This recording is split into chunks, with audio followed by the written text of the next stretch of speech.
Welcome into SEC football and beyond. I'm Neil McCready. Chris Landry here with me today as well. It is Friday, February the 12th. It's Chris, I'll tell you about my morning. So got up early. I'm in a rush right now. Still got my jacket on, everything. I'm gonna be taking this off in a minute. I got up this morning. We're having our cup of coffee, sitting there in the living room. Rizzo the dog laying next to my feet. I pull up the Weather Channel app. And I look at it, and I'm like, wait a minute. Am I looking at Oxford, Mississippi? And because I've got Fayetteville, Arkansas on my phone too, because my daughter Campbell's there. And so sometimes I'll look to see, what's the weather for her today and stuff. Yeah. Like, just being a dad. And I pull it up for Oxford, Mississippi, and I start looking down I'll read it to you. I start looking down the list on Oxford for the next few days. It's 28 here right now, in case you're wondering. And I like cold weather. And I noticed on Sunday they started to change the weather forecast. On Sunday, the high here is 26. Light freezing rain early will transition to wintry mix in the afternoon. I said, oh, that's interesting. Then on Monday, I looked it up, and earlier in the week, the forecast had been, 1 to 3 inches of snow possible, like 30% chance. But today, they've changed it. So we're watching a potential winter storm, a mix of wintry precipitation in the morning, then periods of snow expected in the afternoon, high near 20, winds north at 10 to 15 miles per hour, chance of precipitation 80%, 5 to 8 inches of snow and ice expected. Ooh. And I said, all right, so I know what this means. Means the grocery store starting this afternoon is going. Oh, Lord. It means the grocery store starting this afternoon is going to be a circus. Yes. So I said, this is like 6:30. And I said, all right, so here's the deal. I've got a podcast at 9. I've got a meeting at 10:30. I've got some stuff to do today. If you want me to go to the grocery store, and I know you do, let's knock this out now. We best do it now. Yeah. So anyway, I got dressed real quick. She threw a list together. I ran to Kroger. I'm looking at Kroger. I'm about halfway through my list. It's 8:20, and I'm like, Chris is not going to be happy with me, but I'm going to get this done. And anyway, I got everything. No, the cold stuff is put up. I'm generally done. I'll tell you that the checkout lady at Kroger said, you think they would have looked at the weather forecast, because they were frantically trying to stock this morning and they were understaffed. But I got it done. And I'm just going to tell you, the Kroger in Oxford, Mississippi at about 4 o'clock today for the rest of the day and all day tomorrow is going to be Barnum and Bailey, buddy.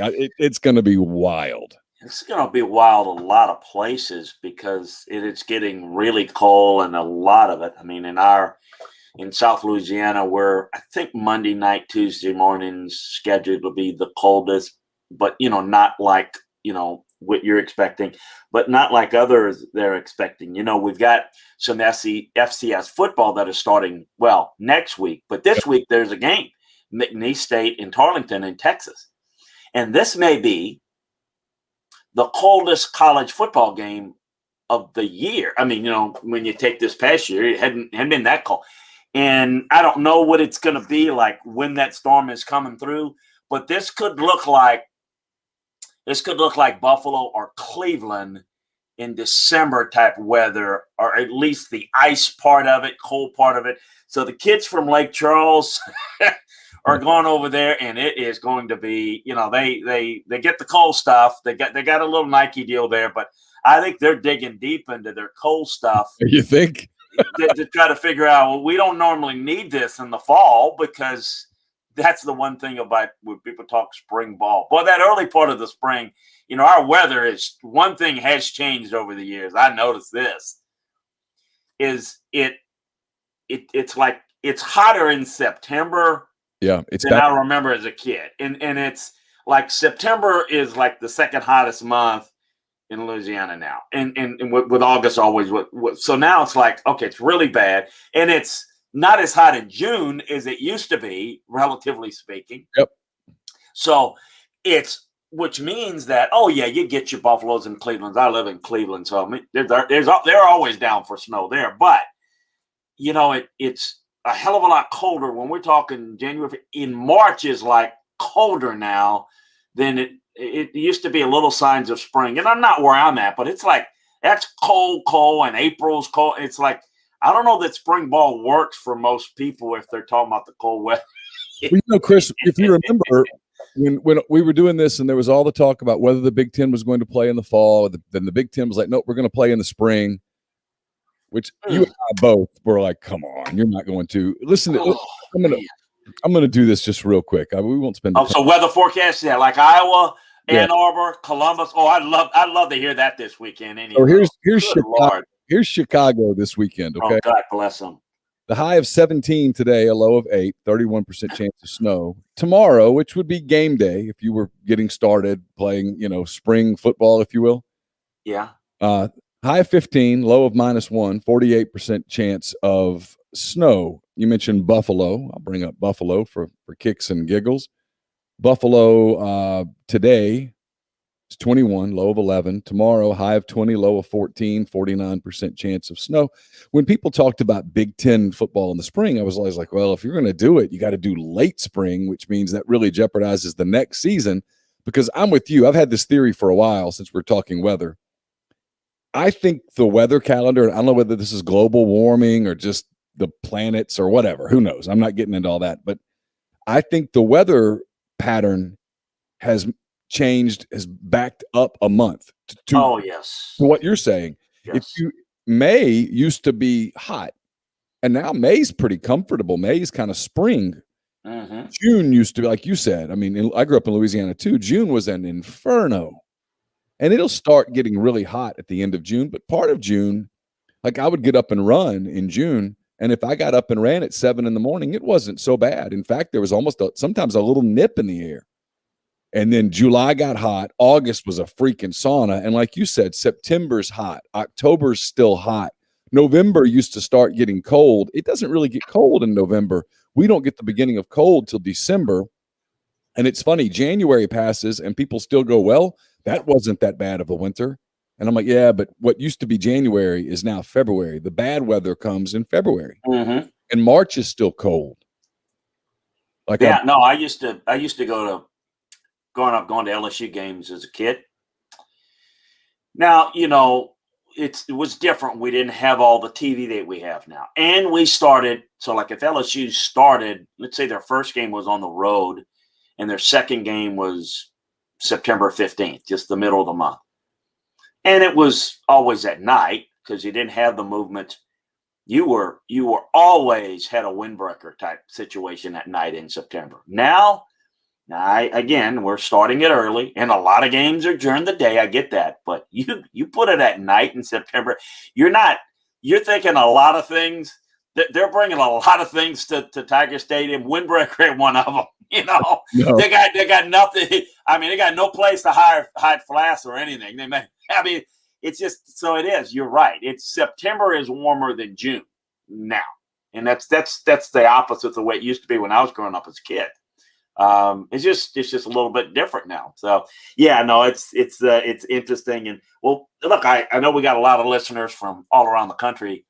Be safe out there, and be nice if you go out to your local grocer and not take all the bread and milk. Listen, it's not going to be there forever. Leave some bread and milk for somebody else, or buy some for a neighbor that can't get out, for goodness sake. But no, it's gonna be interesting, and I think they're got some friends and in Philly and just to play coaching people, and then they're like you read some of those weathers. I think it's getting worse by like Sunday or Monday. Those temperatures are going to be warm compared to what it is. So good luck out there for all of you there. I think Jake's dad he's I believe he's in St. Louis now, but he's a Syracuse guy. And trust me, I've been a few times there at Syracuse when working out guys, and used to always have the pro day. Used to always work with whether it's Coach Mack or Paul. And of course, they do stuff indoors. We could do the indoor facility. We used to work them out at Manley Fieldhouse where they used to play before the Carrier Dome, basketball. And they used to set their pro day, and we used to say, Coach, can we move that back a little bit? Well, we got into. I know, Coach, but we still got to get there. And well, we got to live in Syracuse all year round. I know, but I don't. I choose not to. So we used to tease them going around. But anyway, I'll throw a free little promo out to my buddies. This is one of these heated jackets, these track-zone heated jackets or vests. Go to muddywateroutdoors.com, muddywateroutdoors.com. You don't have to enter a promo code or anything. If you order one of these, you get one for free. You order a vest, get one for free. You can get camo, you can get black, like I've got. Man, I'm gonna tell you what. When it's really cold, give that again. muddywateroutdoors.com. You get buy one, get one free. You can get camo, you can get black. They come with this portable battery charger. Also, you can charge. Really? So you say it's heated? It is like it's got heat stuff in it. It's like battery operated socks, but for a jacket. Yep, it's got 3 temperature settings. Obviously, low, medium, high. It's got 2 elements in the chest, 1 large back element. Keeps you nice and toasty, and you can charge your cell phone while you're at it too. It's got a little pocket to charge your cell phone in it off the battery. So buy one, get one free. You buy one for yourself, get one as a gift. Save it for Christmas time. Oh, man. Anyway. They're not an advertiser on this show, but they're an advertiser on a couple of my MPW digital network of shows. Awesome. And their products are absolutely fantastic. It's for a lot of hunters and stuff. I don't hunt, but I'll tell you what, that jacket's come in handy multiple times out walking the dogs, and it's gonna be a chilly weekend. Yeah, it is. I've given more jackets away because living in Cleveland, you get stuff and you get the gear, and I put that stuff and it stayed so long. I mean, almost dry rot, because in Louisiana, you just, you're good with just a couple of little things. You don't need a whole lot, and you got up north, you got to have one for every day, because you have a really bad day and it's wet and you let it dry and you bring the other one, different color, whatever. So anyway. All right. We'll get into some stuff. We'll start with this one. Jeffrey Parrott says, Neil, big win against Missouri. I think he's referring to Ole Miss basketball. It absolutely was a huge win for Ole Miss. Kind of puts them back on the outskirts of the NCAA tournament conversation, but where you can get from the outskirts into the city a lot faster than you can when you're not even in the outskirts yet. So it was a big win for Ole Miss. They've got a big game Saturday at South Carolina as well. Here's the question he's got, Chris. He says, can you compare Andrew Luck versus Trevor Lawrence, please? Trevor is more athletic than Andrew. Andrew was super smart. Steve Young smart. Could go through law school in record time.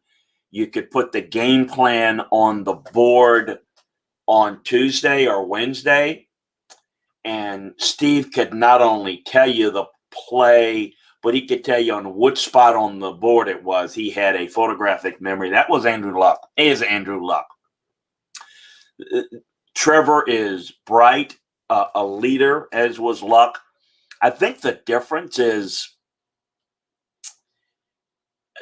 a little bit unfair to Andrew Luck. He was beaten up. But Andrew is very smart. He is someone that's how would I put this? Just an eclectic thinker. So when he made all that money, he got beaten up. He just said, I've invested my money. I'm going to go visit, places that you hear people read about, like, I'm going to climb the Matterhorn or what. And I'm like, well, say what? You can do what? That sort of thing. He's, I don't know. It's maybe a little bit unfair, because I think Andrew Luck was a big time competitor, but Andrew Luck can live without football. Yeah. And I know it's everybody can live at some point. Everybody has to live without football, but Andrew Luck, I don't think, is miserable. I don't know. I haven't really heard that he's interested in coming back or considering it. Maybe he is.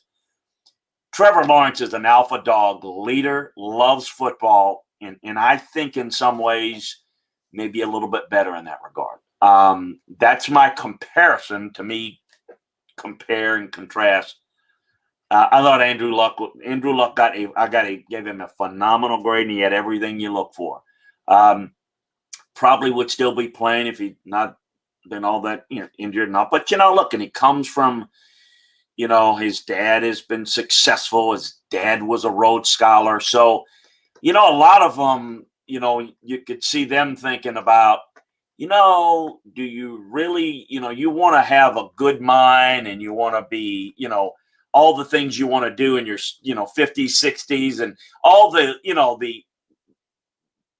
the mental things you want to do. Whereas guys are in a lot of football. It's not like they throw their body to the wind, but football is so important.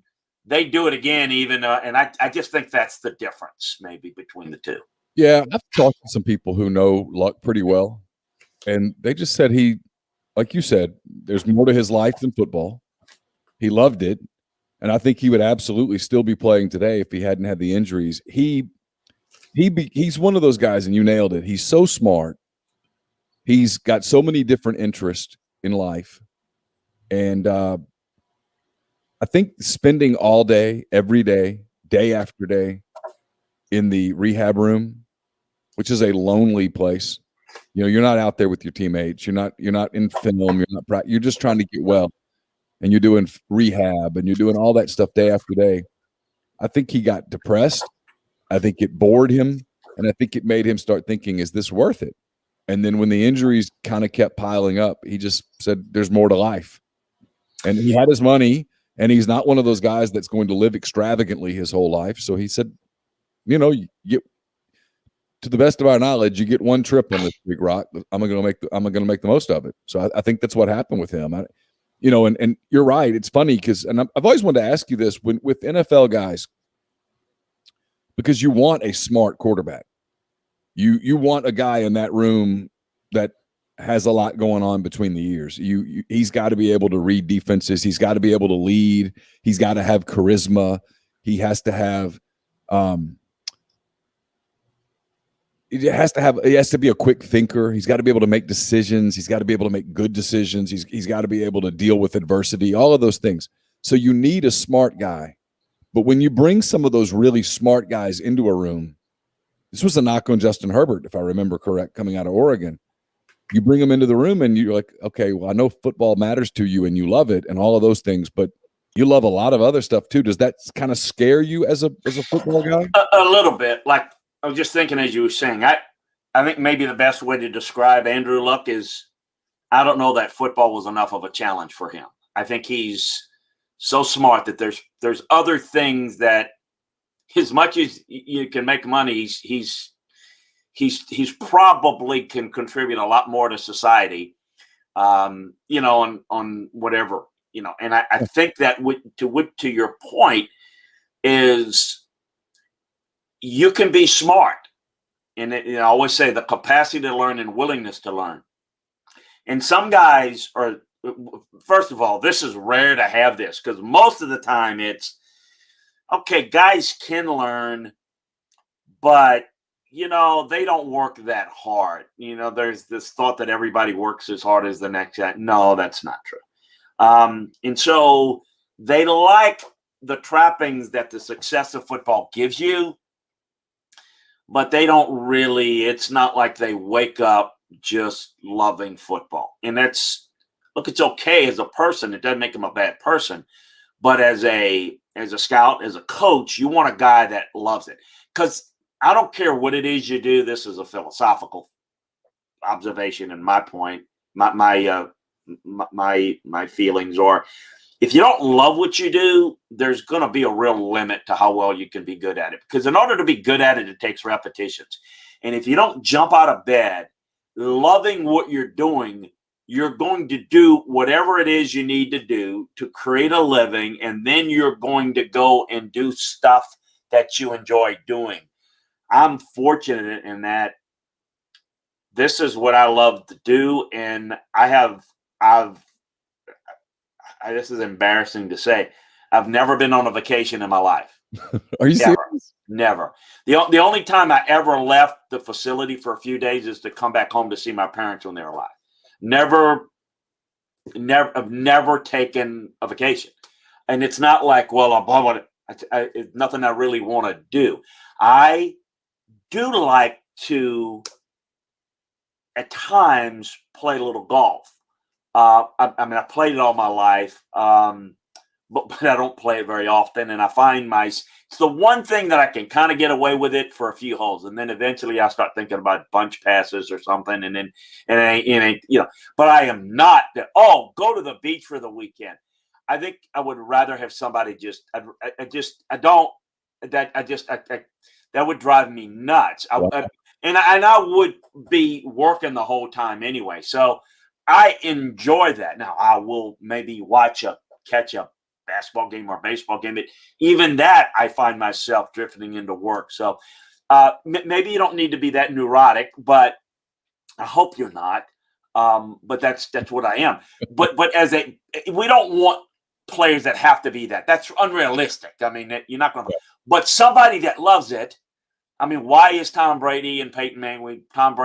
Why is Tom Brady great? Well, that's in a nutshell is the answer. Because everything is about how can I get better? I mean, what can I do to get another year out of football? What does he need to do to prove? And how much money does he need? He's obviously not doing it for the money. I think they tell me Giselle has made far more money than he'll ever make. I guess supermodels make a ton of money because they build 2 houses, 2 mansions. He built one and Giselle built the other one. I think the one out in Carmel or wherever in California where he's from, I think she built it. Honey, I'll build this mansion. It's like 30,000 square, whatever. So, I mean, name me a professional football player in the modern era whose wife makes more money than he does. I don't think that happens very often.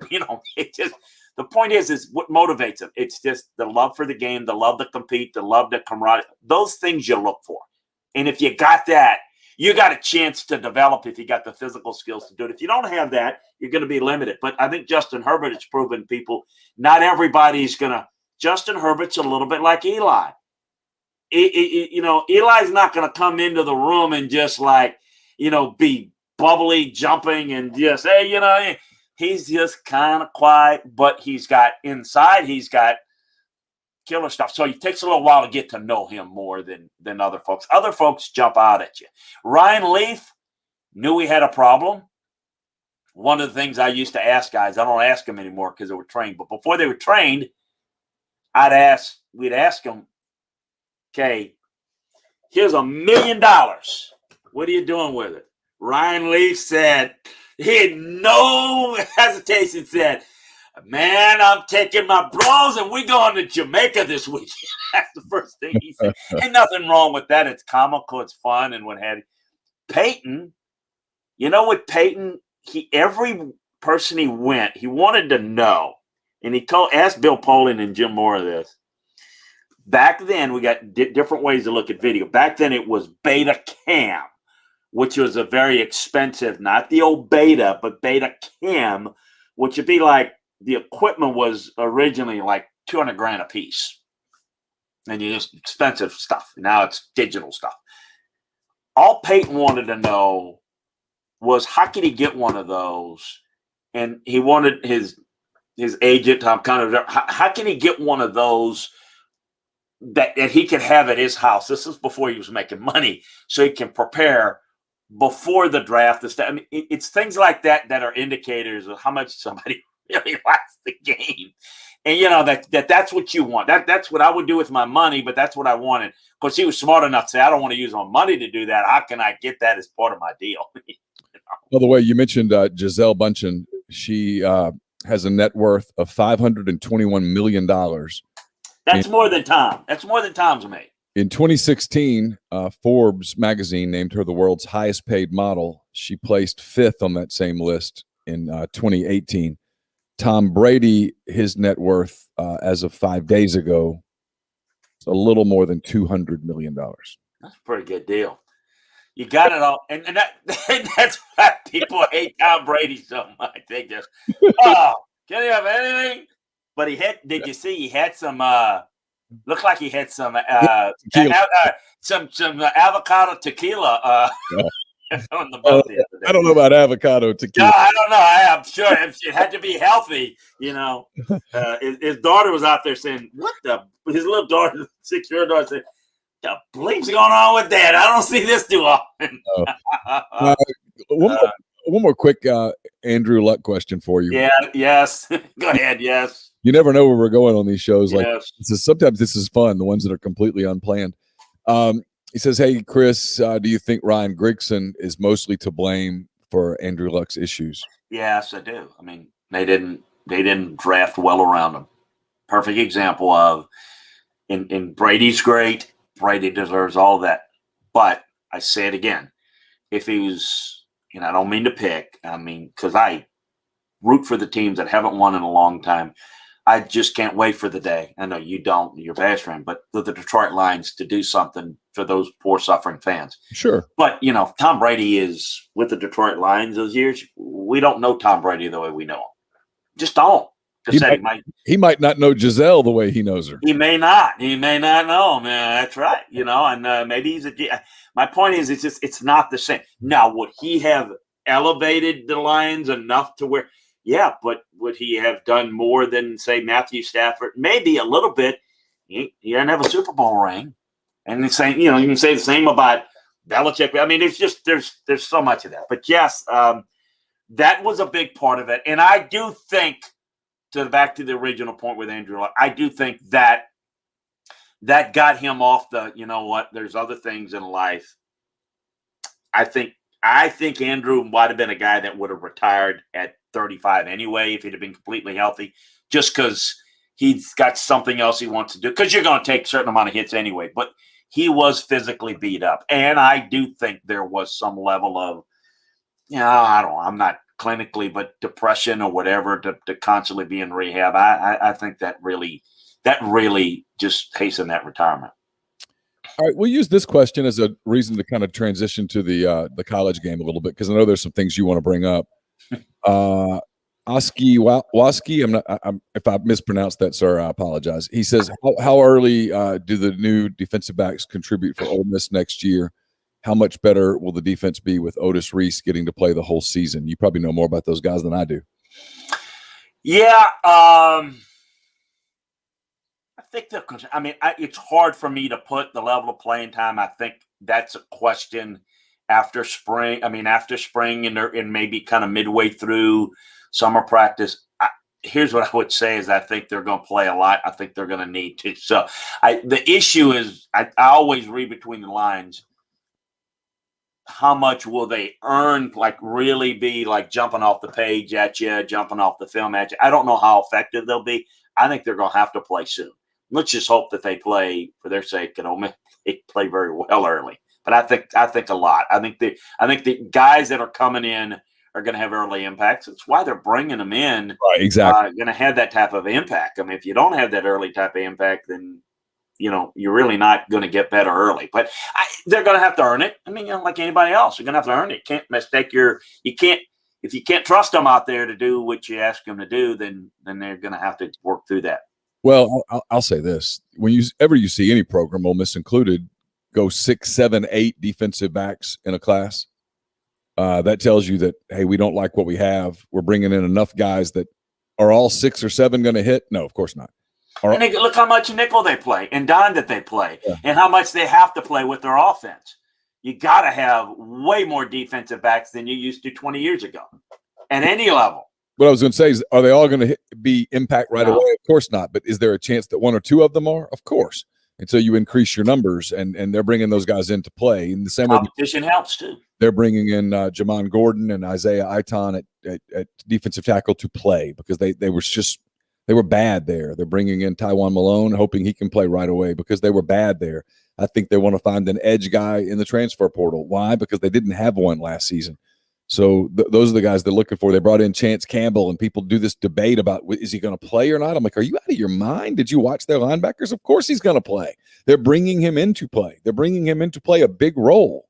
Now, like you said, does that mean that he's going to be an all-SEC linebacker? Of course not. I don't know. Maybe not. But they're bringing him in specifically into that program to play, and to play now. That's why they're using a scholarship on him. All right, we're gonna transfer, Chris. Transition, not transfer. I was speaking of transfers. We're going to transition to some coaching stuff in a second. First, I want to tell you that we're brought to you by Blue Sky. Blue Sky believes in being fast, fresh, and friendly throughout the thoughtful layout and cleanliness of their Of their stores, Blue Sky hopes to provide customers with a fast and easy buying experience. From services to products, Blue Sky plans to keep things fresh. They always provide the freshest flavors of their brand name products, the best services available. They even bring in some of the newest products on the market to their stores to provide an even better customer experience. They want to show their customers they care about them and their shopping experience. They'll always strive to improve their efforts to accomplish exactly that. So check out Blue Sky today at any one of their 48 locations across the Southeast. Hey, as we do this, let me tell you this. I was talking to Nick Rolovich a couple of days ago out of Washington State. Do you know he hired and gave a title? The title is Director of Transfer Recruiting. Oh, I'm not surprised at all. No, but no. It's kind of ballsy. Yeah. To give that name. Let me people understand. Everybody has people on their staff that focus on evaluating college players for transfers. Kind of ballsy. I was saying, you did what? So I know John Amuro, who's the director of recruiting for him at Hawaii, is coming over. But to give them the title Director of Transfer Recruiting, you can't. You're not supposed to legally recruit transfer. You do, but it's kind of like saying, whoa. I mean, it's kind of like saying, driving in front of the police station and saying, I'm drinking, got a daiquiri, and I got a which I just thought it was comical. You said transfer. I just said I thought it was funny personally. It is hilarious. But I'm not surprised. And at some point, people are going to go, "Hey, look, this is the director of our transfer program, and we, the moment a kid hits the transfer portal, we're going to start looking into them." And this. Give him a different name though. That sent up a red flag. Give it a different title. I just thought it was just really. Look, I mean, Alabama's got 6 people that do that, but they don't. None of them have the name. I'll tell you this. Talked to a couple of different group of 5 coaches that I know, and they both said the same thing, that they're starting to have conversations about maybe cutting their high school recruiting in half and doing the transfer market, 10, 12 guys a year. Well, think about it. It's the opposite of NFL free agency, because NFL free agency is bad value, because you're going after somebody that another team doesn't want, really can't afford. If there's a real priority there, they're going to sign them and figure it out. If not, maybe they're really loaded. You can get, but the best value in free agency is a bargain. In college, you're not paying these guys. I quit with all the jokes and all the bags. I'm, talking about it. You don't have contracts or what have you. So, in a lot of sense, when you're group of 5, you're going at a lot of these 2 stars, 3 stars, and you think, boy, why not let them go and develop, see how it works out in college, Get them over to your place. You know what you're getting a little bit more.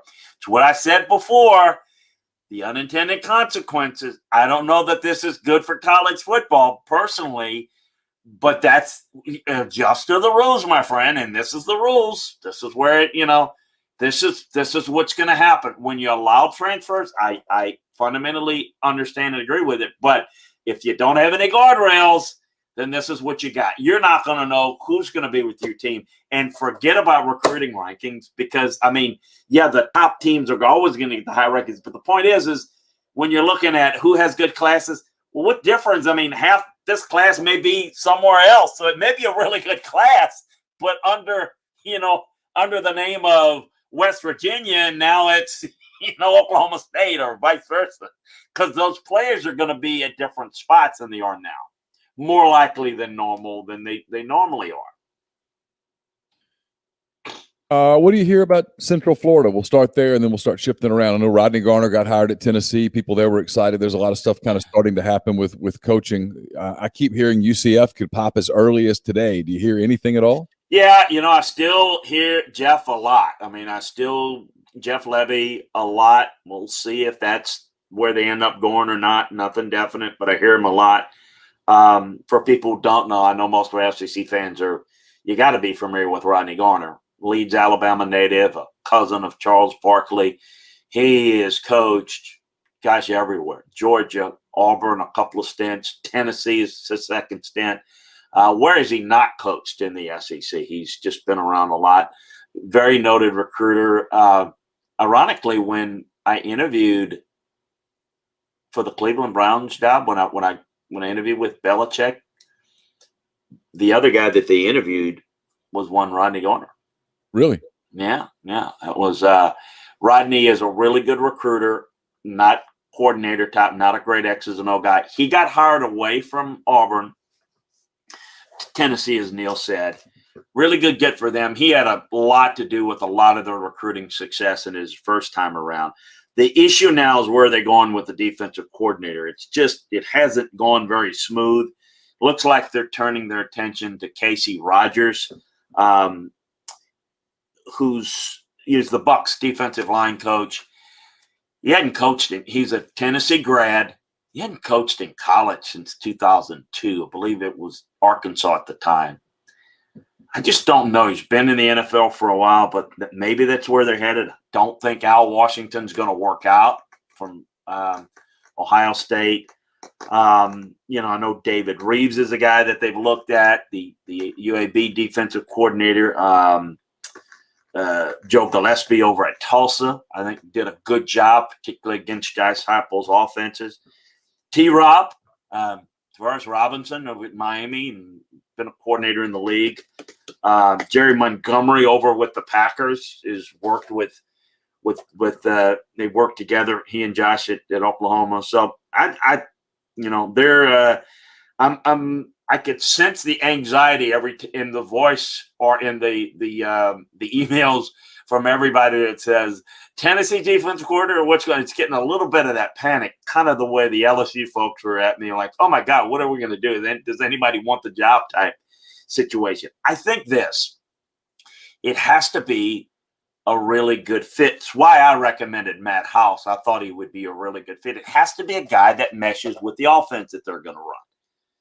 And I know it'll take a while to get the personnel in play, but if you're going to be up-tempo and run, you're going to have a defensive coordinator that knows how to run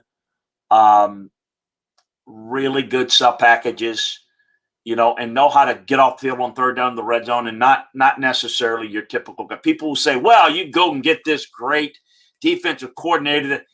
Those guys are going to be miserable and would never fit because that defensive coordinator is not going to like what the offense is doing because it's putting his defense on the field too much. So he's got to find that type of guy that is comfortable with, you're going to get the dagger, right? I mean, you're going to get the dagger because the defense will never be the star on that type of a program. It's just going to be you give up. It's like being a defensive coordinator in the Big 12. No, they're not going to get any real positive pub because it's all about the offenses. And that's what you're dealing with. And that's a tougher sell on top of the other issues that they're dealing with at Tennessee. That's the reason why it's taken so long to get the guy on the defensive side in Tennessee.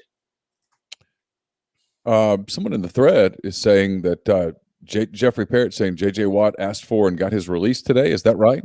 Yes, he is. That is – we got the soap opera at Tennessee. The soap opera in the NFL this offseason has been the Texans. It's just been from front office. Last week, we know about Deshaun Watson's miserable and wanted this and that. They fired the equipment staff, the head guy and the assistant guy late last week, middle last week, early this – I can't remember. I've lost track. Very close to Deshaun Watson. Well, the right-hand man of the owner, both Bob's right-hand man and now his son Cal, who owns it, Bob McNair, of course, passed away. The right-hand man of the owner resigned this week. It's a complete. Jack Easterby is the guy that came over from New England. That is kind of the key guy in the organization, pulling all the strings. And he brought his friend Nick Caserio from New England with him. And all of a sudden, there's like really clean. So everything that would. You don't try to placate players, Neil, but everything they could do to piss off Deshaun Watson pretty much done this offseason. And then J.J. Watson, so they're looking to.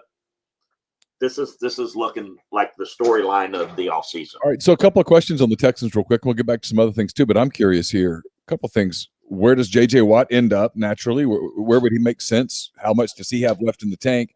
And then what do you see happening with Deshaun Watson? Because the Texans appear to be at least considering digging in against Deshaun Watson, and frankly, that rarely works, Chris. No, it doesn't. But, you want to make sure that you set the table, that, you're running it. And look, I mean, they're not going to give him away. And so the whole we're not trading him is they could do that. And his options are to sit out and get fined. And I don't know how well he's done with his money thus far. He's made a lot, but there's a lot more on the table for him. Eventually, this is going to come to a head. I don't know where. There's a lot of talk. He has said he'd like to go to New York with the Jets. I don't know what's going to happen there, because I don't know. It's going to have to be a deal that satisfies the Texans, and probably is going to include a quarterback. I do think that the Jets would make some sense if the Texans are going to move him, because I think Sam Darnold would be a part of the deal. And I know Nick Caserio, I know Nick very well, really liked Sam Darnold, as did I coming out of USC. So they were going to make a deal that would make some sense there. But if you're the Jets, how do you feel? How does Robert Saleh and that staff feel like? What do they feel about Sam Darnold? I mean, do you want to give up a whole bunch of picks that you need to build a team around a quarterback just to bring in Deshaun Watson, and then Deshaun Watson's in the same situation he is now with not a good team around him? I mean, those are all complicated issues. So we have to monitor that. J.J. Watt, I think, will go on an incentive-laden deal. I think he's got some football left in him, not a lot, but situationally can be still very effective. Going to want to go with a contender. Going to want to go somewhere where he can have a chance to compete for a title, obviously make some money, even if it's incentive-based short. I'm not quite sure who are going to be the players going to be working on that, obviously. But I have thought a little bit about it. Just look at the contenders out there. Who would need a fit? Who would have the cap room? Who would be willing to do it? Where he could have an impact. That's kind of where I see him. I got a question here about the possibility of Jeff Lebby to UCF. You can help me out here, Chris, because if this happens, and I'm hearing from multiple people down in Central Florida, even, that this could happen, as they're saying it could happen as early as today. Talked to someone connected at UCF who said that's what they're hearing as well. The AD and president will have a finalist late tonight at UCF, and they're hearing a lot of Jeff Lebby. If it is Jeff Lebby, a couple things. Does he take Randy Clements, the offensive line coach, with him? Does he take Kevin Smith, the running backs coach, with him? He'd have to give them promotions.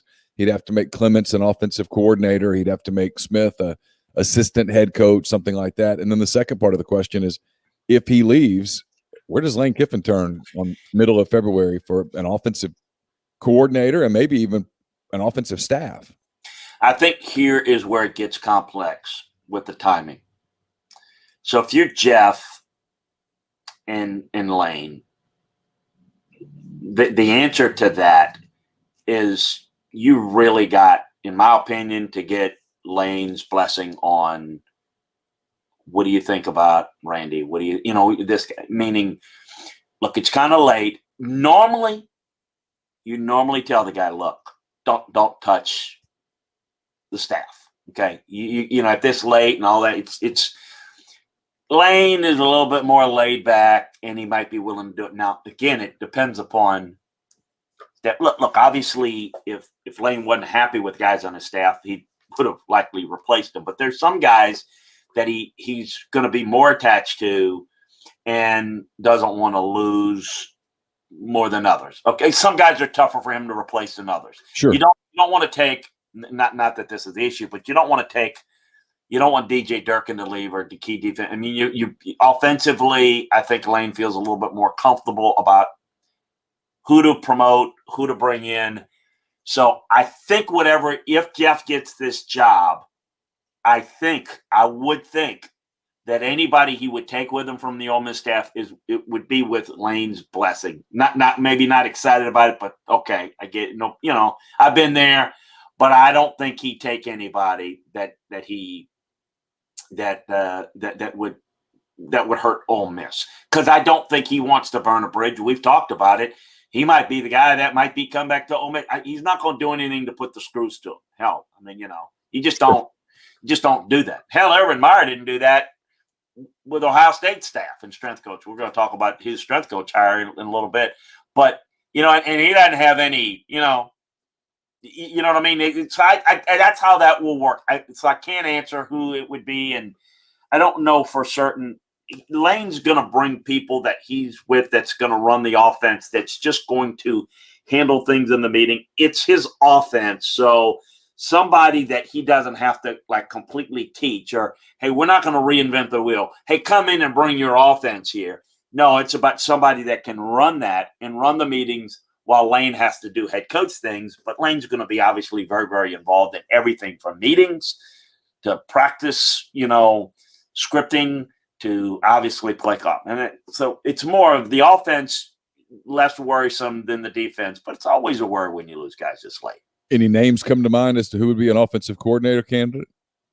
Not off the top of my head. Okay. I'd have to think about who's available or who could he get that has been on. Think this out there.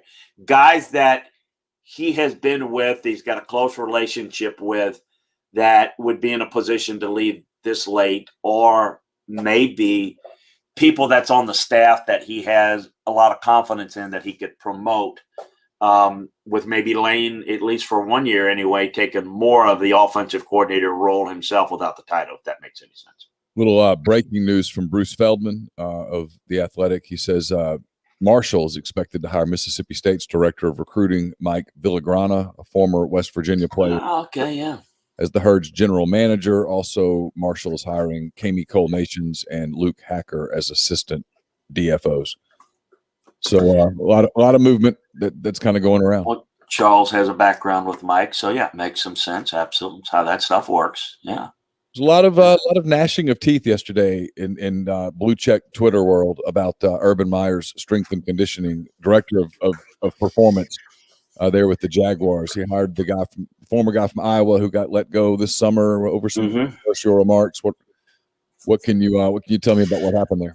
Well, I've known Chris Doyle for years. Look, folks, I can't tell you what did or didn't happen. I mean, there's a player that said he made racial slurs to him.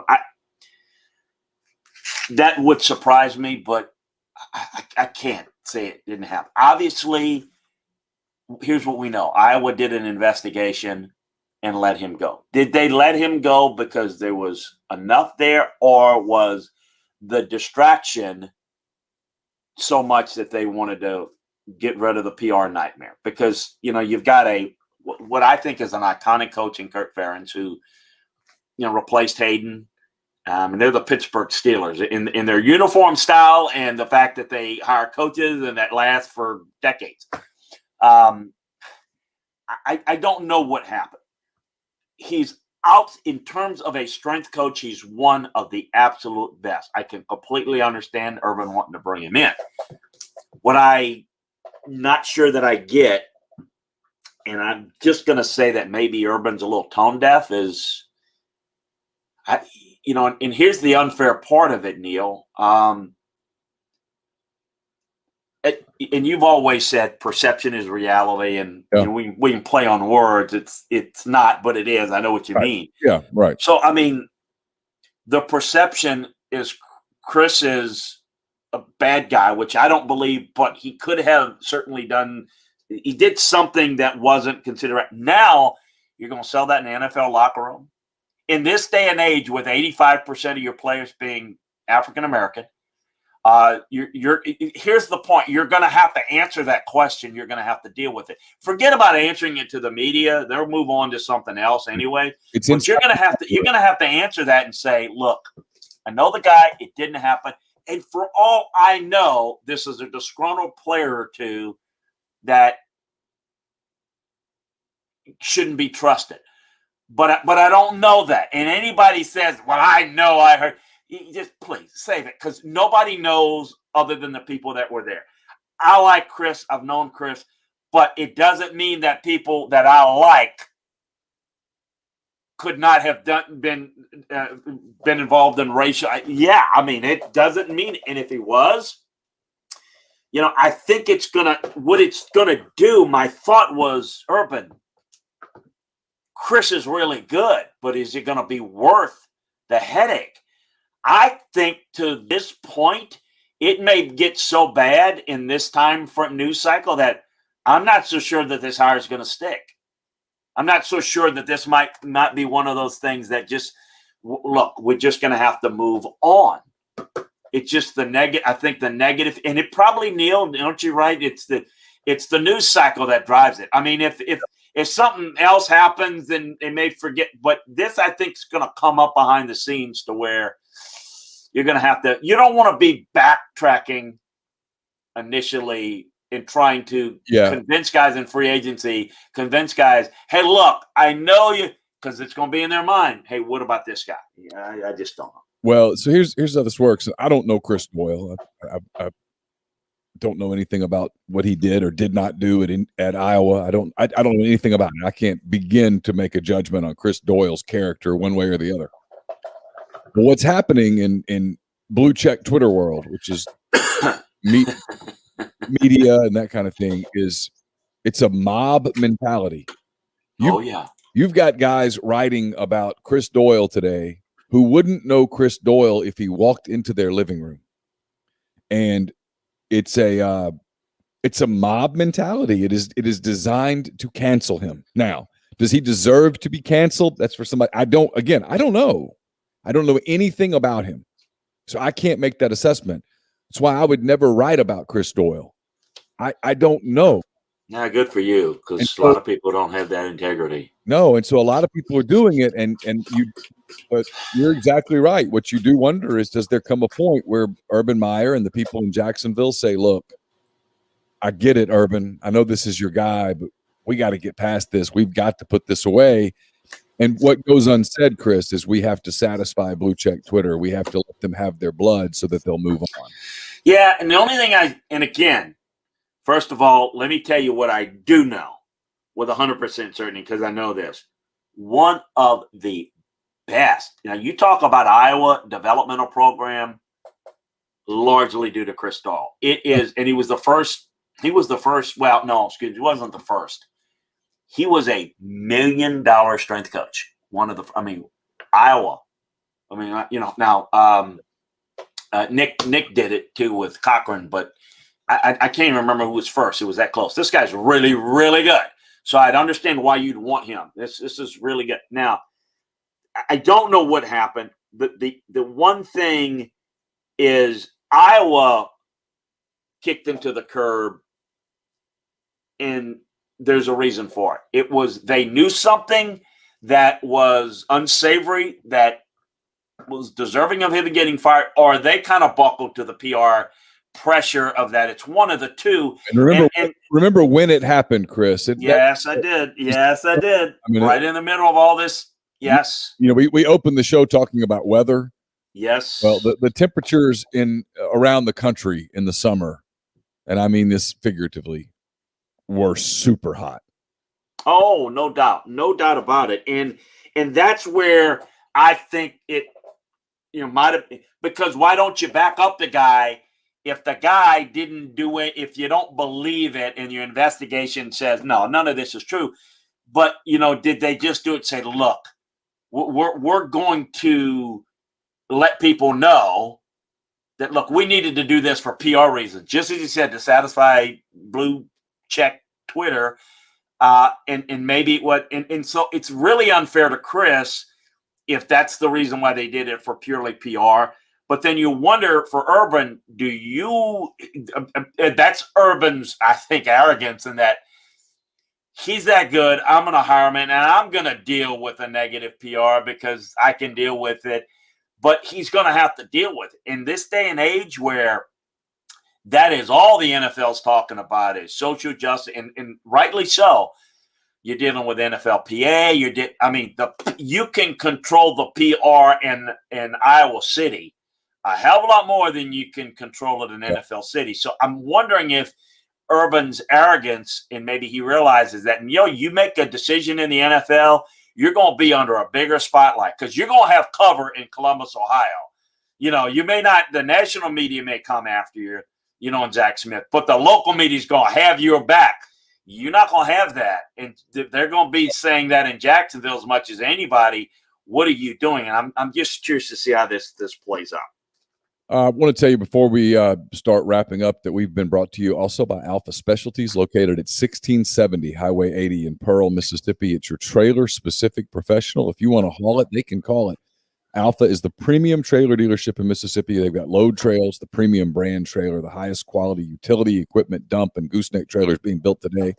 Fully primed and powder-coated Load Trail trailers come with an industry-leading 3-year warranty and 2 years of roadside assistance. Alpha Specialties also has Hallmark cargo trailers, one of the most quality cargo trailers on the market today. Perfect for hauling goods to markets and shows, ATVs to deer camps, hauling race cars, and more. They can even work with third parties to have game day trailers and concession trailers built just for you. For podcast listeners, Alpha has spare tires and wheels starting at just $100. Full selection of trailer parts and accessories, hitches, winches, straps, and more. They do all types of truck accessories. Listeners can also get 10% off a yearly trailer service and inspection at Alpha's full service shop. They repair all types of trailers, concession, horse, utility, enclosed, gooseneck, RV, and more. So give them a call at 601-932-9798 or check them out at alphaofms.com. Real quick, Chris, I'll do our 1 minute that we spend on basketball a couple times a show. The schedule in the SEC, there's already been one postponement because of COVID stuff. Texas A&M and Florida scheduled to play tomorrow. They don't. Everything else, as of this moment, appears to be on. Vanderbilt is at Mississippi State. Mississippi State coming off of a drubbing at the hands of LSU. Absolutely must beat Vanderbilt or they can start kissing their NCAA tournament hopes goodbye. Auburn is at Kentucky. That's also a noon Central, 1 Eastern game. Kentucky trying to avoid a third straight home loss. Tennessee is at LSU. Big game. Has some NCAA tournament seeding ramifications on it. Tennessee coming off of a couple of good performances since losing to Ole Miss. LSU, like I said, just drubbed Mississippi State earlier in the week. Tigers look good. This game's in Baton Rouge, 1 o'clock Central tomorrow. Georgia is at Alabama. The Crimson Tide back on the winning streak now. They beat South Carolina on Tuesday. They'll look to go 2 in a row against Georgia. That game's at 2:30. Arkansas is at Missouri. Big game for both teams. Arkansas coming off of the big win at Rupp Arena in Lexington. Missouri coming off of a 21-point loss at Ole Miss. Missouri looking to get back on the winning track. That game's a 4 Eastern, 3 Central game. And then Ole Miss, winners of 3 in a row, maybe the hottest team in the SEC.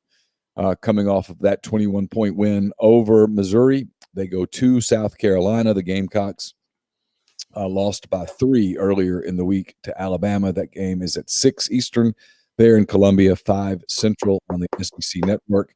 If you're curious about SEC standings right now, Alabama still way ahead. They're going to win the SEC unless they just fall apart. The Tide is 11-1 in the league. Tennessee, Arkansas, and LSU all 7-4. All 3 of those teams appear headed for the NCAA tournament. Missouri and Florida, both 6-4. They're both headed to the SEC tournament as well. And here's where it gets interesting. Ole Miss now 11-8, 6-6 in the league.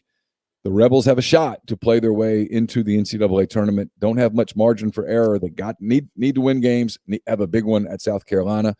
Georgia beginning to make some noise. 12-7. 5-7 in the league, have been really hot the last couple of weeks. They've got a chance to make a big statement Saturday at Alabama. A win there, and they start getting interesting. Mississippi State's 5-7, 11-10. They're sort of petering out a little. They can't lose Saturday. They got to start getting hot. Auburn's not eligible for the postseason. 11-10, 5-7 in the league. Kentucky 5-13 overall, 4-7 in the league. South Carolina's been ravaged by COVID. So has Texas A&M. And then Vanderbilt wraps up, brings up the rear, if you will, 5-10 overall, 1-8 in the SEC going into Saturday's game at Mississippi State. Couple of quick notes on the way out the door. Alabama, as we speak, getting a commitment from one of the best tight ends in the class of 2022, Elijah Brown. Dayton, Ohio, big-time kid, 6'5", 230, a lot of growth room, really good-looking player. Bill O'Brien's making a real positive impact early on in recruiting. Yeah. I know he's trying to flip Ty Simpson, the great dual-threat quarterback out of East Tennessee, UT Martin, West Tennessee, rather. Although it looks like Clemson, that's still for him. Got that LSU with a big get for the class of 2021. Yeah, a little late. Brian Thomas, big time receiver get for them.